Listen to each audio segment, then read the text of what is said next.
Tell me, Dinesh.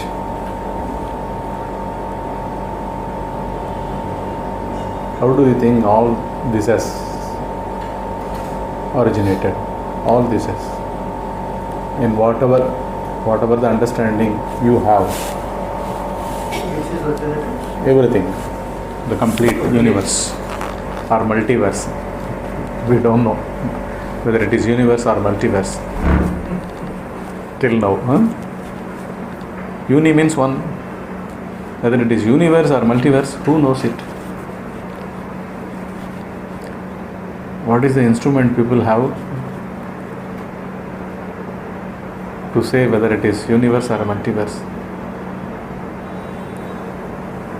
What was the purpose for this? Why has it come about? What do you think? We as human beings, we exist.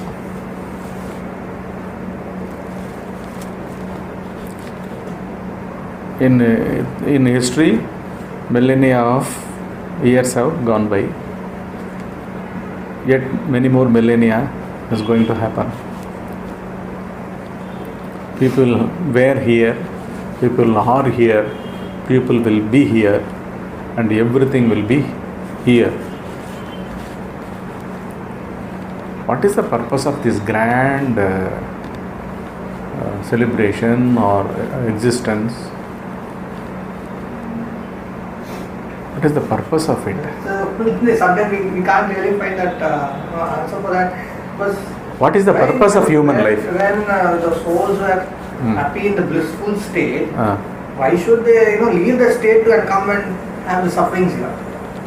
When it's already in the bliss, you don't need anything. You are already in that state, blissful Yes. state. Then why should you come and take this thing and come and go Okay. through all these experiences? You are actually inferring out of this, there existed a equilibrium state, right? There was an equilibrium state, a state of equilibrium, where everything was at rest, right? Why did they arise? What is the purpose? Why should they suffer? And all these things, right? And what would have existed? And that which is not, is it not existing now? That which existed at the beginning. See, you propose, you say that you see suffering all around. That is why you say this complete misery, sorrow, suffering. But at the beginning, the state was like an equilibrium state, at rest, at easiness, at one ment.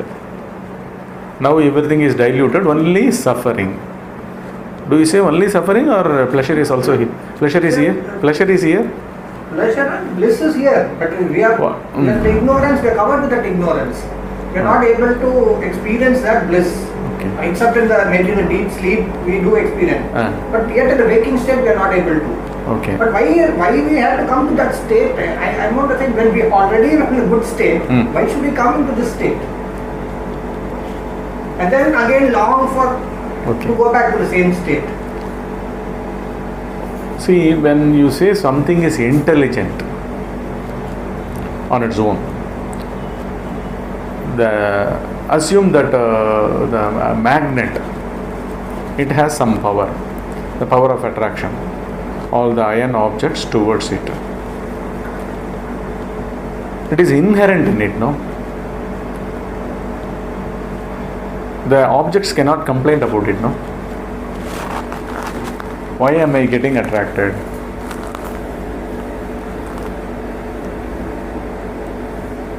And there are poles.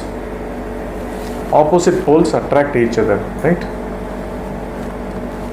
Because when a center is created, poles are also created. Poles attract each other, right? This south pole wants to be north pole wants to be south pole. Man wants to join woman wants to join man.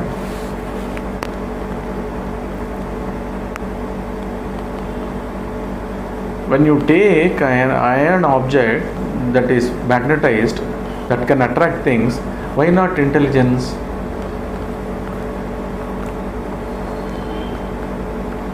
We are only talking about the objects which are having form, a dimension, only about that. What about the invisible intelligence, intangible? The subtle things are all unperceptible, right? Even in the gross elements, 5 basic elements, if you see, the grossest element is earth. Next comes water, little semi-solid and this thing. Then comes air. Then comes the opposite of it, fire. Then comes the first comes earth, then comes water, then comes fire, then comes air, then comes the accommodative principle, the space in which all these things exist. So in Bhagavad Gita, Lord Krishna has given this, the science of this. He calls it as Panchikaranam. Panchikaranam means constantly all the 5 basic elements interact with each other in certain proportions. It's a mathematical calculation he gives. If you take an object, or if you take one element, that is, if you take earth, out of 5 elements, all the elements exist in it, right? All the remaining elements also exist in it. They have a certain proportion. It is simply scientific authentic. How he says is, when you take the case of earth, 50% of it is exclusive earth. The remaining 50%, one half of it, the other half of it, is shared by the remaining 4 elements. That is, space shares 1/4 of the 50%, or 1/8. But actually, on Earth, water was more, no? 70%. No. You are no. In a particle. If you take a particle, even in space, other elements are there. Empty space. 50% empty space. In that, air is there. In that, fire is there. In that, water is there. Earth is also there. The remaining 4 basic elements, they constitute 1/8 of that space. 4 1/8 becomes 50%. The other 50% put together 1 unit. 1 unit of space by some measurement, a speck of space, a dirt particle, a water drop. All these 5 elements, interact continuously. Okay. To interact, the scientists say the elements work, the forces work, the energies work, right? For interaction, forces make them to interact. All the elements, right? Continuous interaction is there. And again, what are forces? Then you have energy, then you have subatomic particles. So all these things, everything is manifestation. Okay. Now, what are we saying? In the beginning, there was nothingness. Okay, one singularity or emptiness or whatever you call it. From that, the Big Bang happened. And what was that state? It must have been consciousness itself, right? Pure, unblemished, right? Then what was the purpose of this consciousness down the order to produce all these things? To the subatomic level, particle level, dust level, all the stars, complete. What was the purpose behind it? Because consciousness always in a state of expansion and contraction. Again, consciousness does not go anywhere at all. Expansion, contraction, we use these words in relation to dimension, space, right? These are all irrelevant because consciousness is.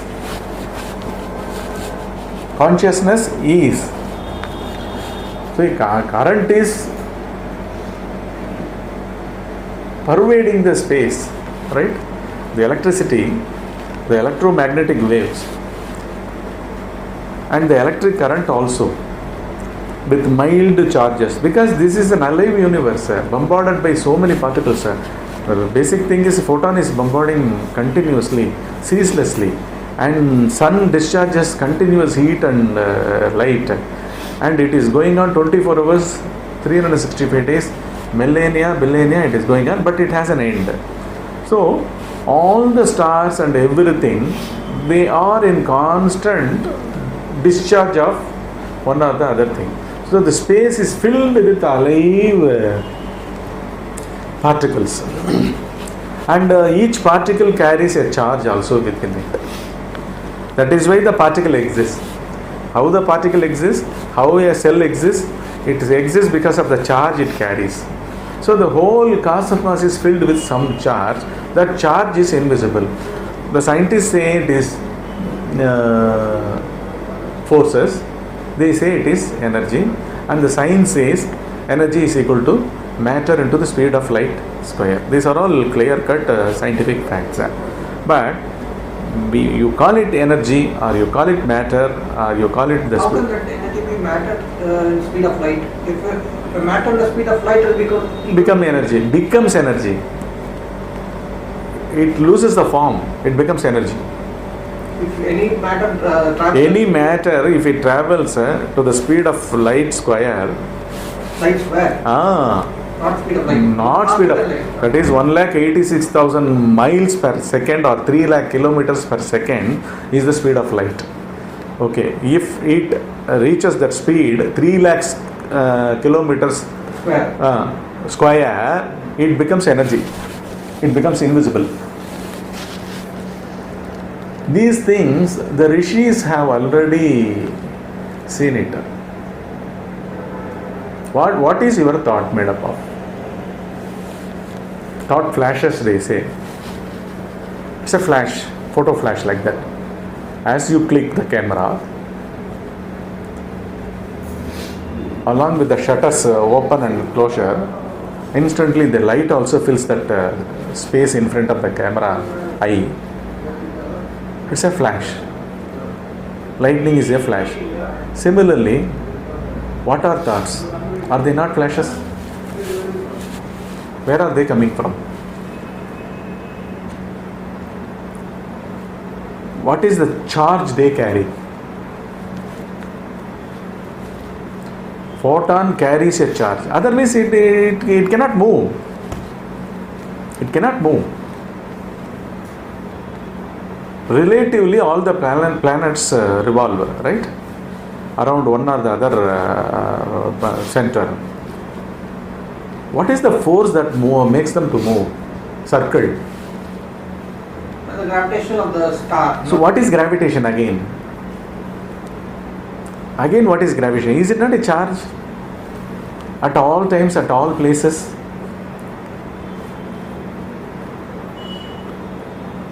Is it not a charge?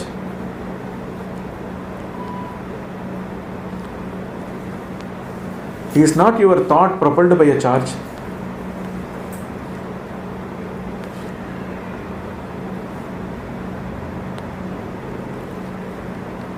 So the thought is moving by a charge. with the charge. The charge is the speed of light square. Yes, maybe. Maybe, okay. So if you can reduce the speed, it then becomes matter. It becomes matter. That is why we are grossified. What are our concepts? What are our concepts? The fleeting charge isolated itself and contracted to that location as that body is thinking. And that body is also again made as a thought. Consistently reminded, remembered.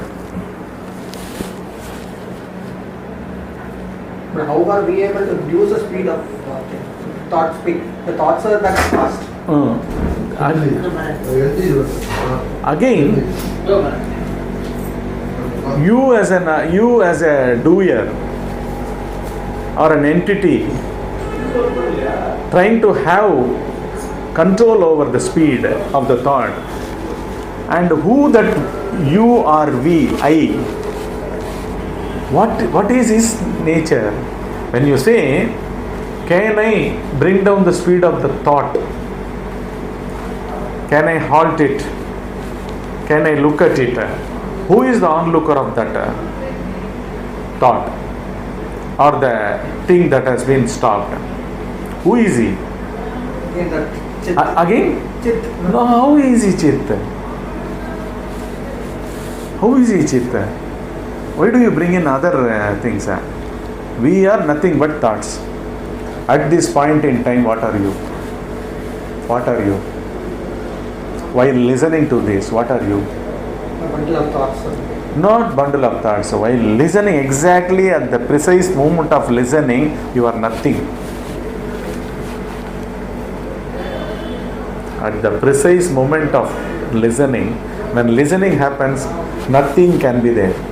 If you are 100% Concentrate. not concentrating, attentive. When you are 100% attentive, even without being aware that who you are, what you are, why you are, all these things are. A child's gaze is like that. A 9 months child's gaze is centerless observation, observerless observation. It has stopped. There is no seeing at all, but still it sees. It sees without a seer.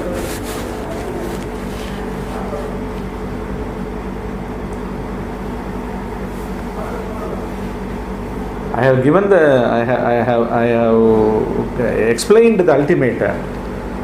That is, what is that ultimate? If you are 100% attentive on anything, thoughts cannot move inside at all. If you are absorbed in a book, it is not through thoughts you read that book. Reading happens somewhere deep, the consciousness itself does that, without a center. But subsequently, you come to your body and say, okay, tomorrow I will have to get up early, so let me keep this away. Like that, you start thinking about it as if you were the reader. And the next day, when you again, in your leisure hours, want to continue reading, again you try recalling using thoughts. While one is exactly in action, 100% without a center, there is no actor at all, there is no doer at all, there is no reader at all, there is no speaker at all, there is no thinker at all. Thoughts cannot be there.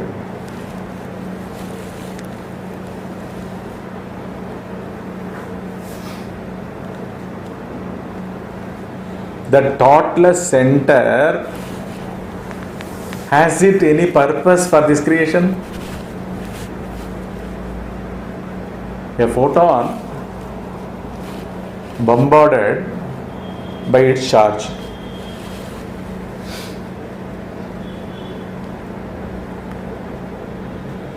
Does the charge know that it carries a photon? Your attentiveness, does it know it is working for Dinesh?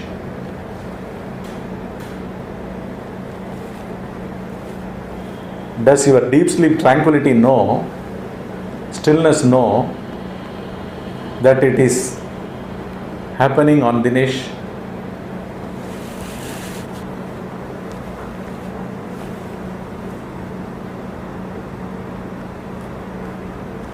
The space where you live, say Kill Park, does that space without that name Kill Park, does it know that one person called Dinesh lives here? Even the space within that body, Dinesh's body, does it know that it lives, it throbs as Dinesh within his body?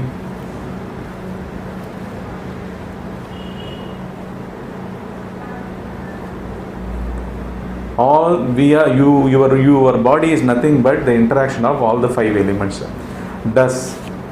Do any of these elements know that it is there as Dinesh?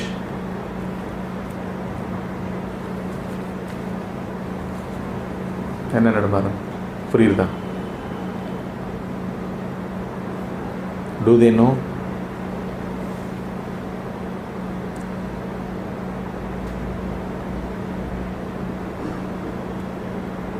Here the truth at any moment is the invisible, beyond quantity, beyond measurement, beyond any dimension. That is where the truth exists. But we have mistakenly searching the truth in the manifested physical forms. It is like that Mr. X is trying to search for the ring only in the light. So you are trying to search an answer for the truth in the waking state, in the cosmos, and why all this suffering and all these things.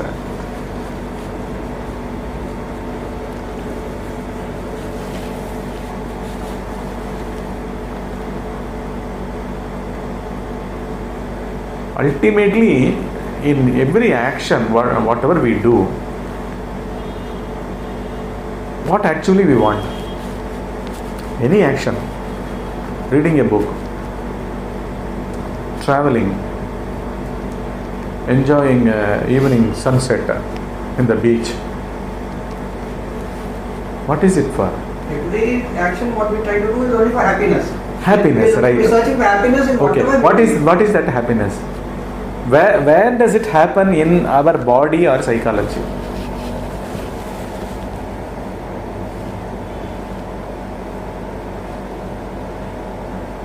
You are in the beach. The beautiful breeze is breezing through you, over you. So tender, so beautiful it is.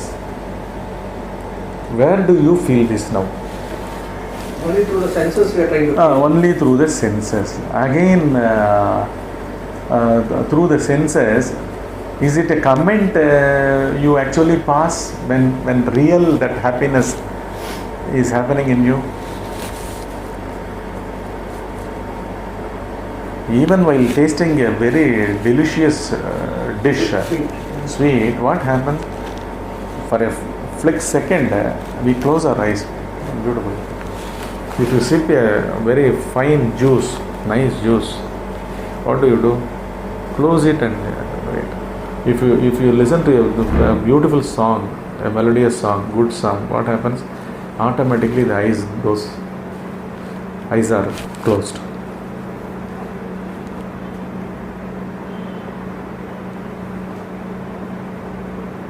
Now where is it happening? Who is the enjoyer? Who is the enjoyer of a beautiful breeze? Who is the enjoyer of the child's face and playing with him? What is that's happening in one when one undergoes, when one is in enjoyment? Through sense or through the body, eat anything. Where does it happen? And what is that happens?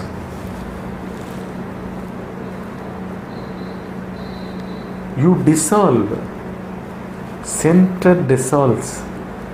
There is no that entity. There is no that name, that form. When you become interested externally or internally, deeply, what is that interest? Some interest. Tasting a good sweet, relishing evening breeze, taking a stroll, playing with your kid, even cleaning your car, doing some household work. The same work, how does it become enjoyable? And how does it become a work you have to do or it is to be done? The kind of duty, responsibility happens. What is the cutoff line?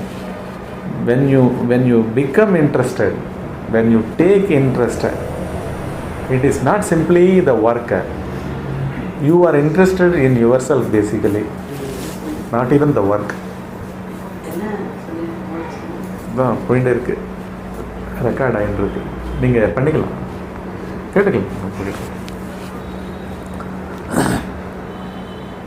When an action or a thing is attended with earnestness, with a lot of interest in it. Boys like playing, right?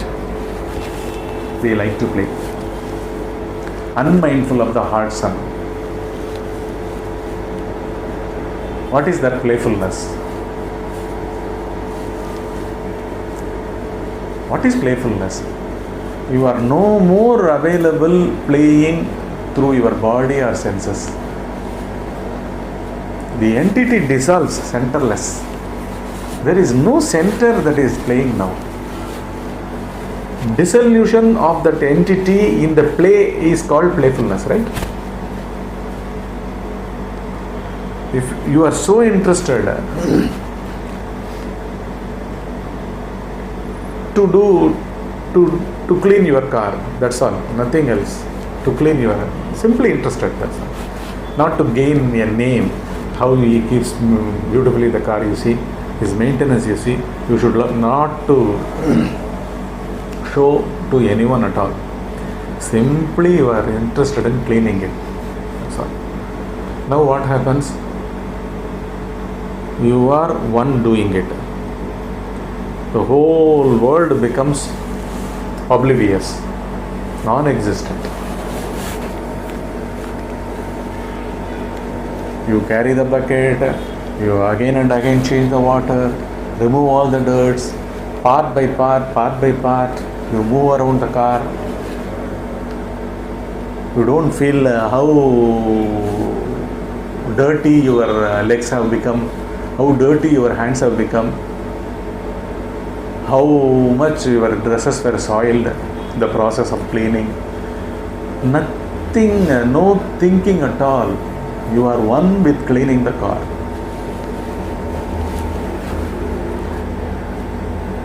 It is like a trance. It is like a meditation. That is what a play is. A play, isn't it?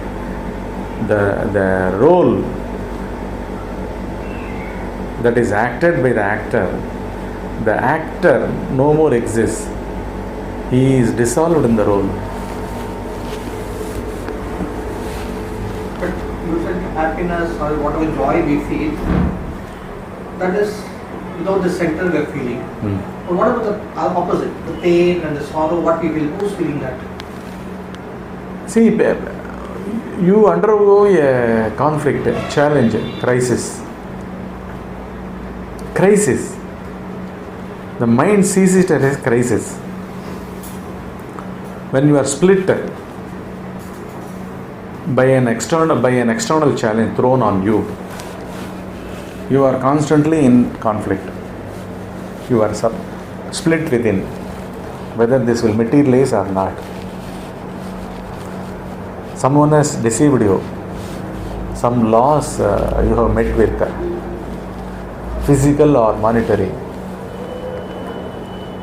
The ego cries for the loss because you as a doer has put lot of efforts achieving that end. Now suddenly it is removed from you, snatched away from you.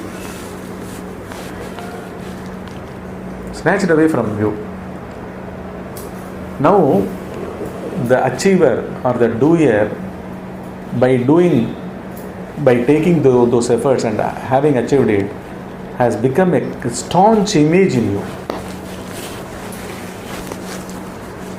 This was the house I had constructed even after it has been sold 20 years ago. When we pass by, we go on telling to everyone, here we were living, here we were living. This was the house. Now it is worth crores of rupees. This was our land. It would have changed many hands now. But still, why? That image is talking now. One who lived. That is why each of our moments are filled with clear-cut images, be it pain or pleasure.